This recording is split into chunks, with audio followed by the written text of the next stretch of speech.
బాగున్నారండి. కోనసీమ అనూష్ కిచెన్. మీరంతా ఏం చేస్తున్నారు? రాగిపిండి జావా మీకు ఇంతకుముందు కూడా వీడియో పెట్టానండి. ఇప్పుడు జనరేషన్ పిల్లలకి చాలామందికి రాగిపిండితో అట్లు తినడం కానీ రాగిపిండితో వస్తువులు చాలామందికి ఇప్పుడు పిల్లలకి ఇష్టం ఉండవు, స్నాక్స్ అవిని.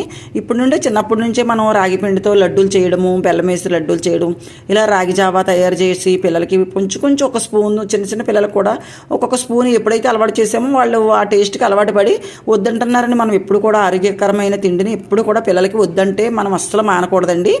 అనారోగ్యకరమైన తిండి కొన్ని ఉంటాయి, వేరే వేరేగా ఉంటాయండి. అవి మాత్రం వాళ్ళు తింటానన్నా సరే మనం పెట్టకూడదండి.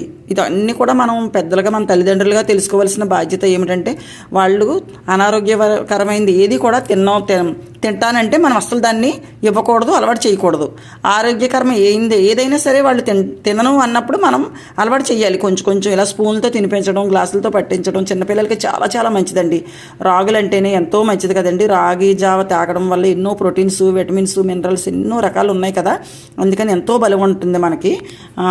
అందుకని రాగి జావ మేము డైలీ కాసుకుని తాగుతామండి. అందుకని ఈ వీడియో మీకు షేర్ చేస్తున్నాను ఈరోజు. ప్రతి సంవత్సరం అంతా పొడవుకి కూడా మనకి 360 రోజులు తాగొచ్చండి రాగి జావ. చాలా బాగుంటుంది. టేస్ట్ గురించి ఎప్పుడు ఆలోచించుకోకూడదు. చాలామంది మజ్జిగ గిలకట్టు వేసుకుంటారు. ఒకవేళ మజ్జిగ ఇష్టం లేని వాళ్ళు కూడా ఇలాగ మామూలుగా కూడా, పెరుగు ఇష్టం లేని వాళ్ళు ఇలా మామూలుగా కూడా తాగేయచ్చండి. ప్రతి ఒక్కరూ కూడా తల్లిదండ్రులు, చిన్నపిల్లల దగ్గర నుంచి పెద్దవాళ్ళందరికీ కూడా మనం చిన్నపిల్లలకి ఇప్పటి నుండి ఒక స్పూన్ అలవాటు చేయడం, గిన్నెతో అలవాటు చేయడం వల్ల ఎన్నో ఉపయోగాలు ఉంటాయండి ఆరోగ్యకరమైన తిండి కోసం. ఈ వీడియో కోసం మీకు నచ్చినట్లయితే లైక్ చేయండి, షేర్ చేయండి, సబ్స్క్రైబ్ చేయండి.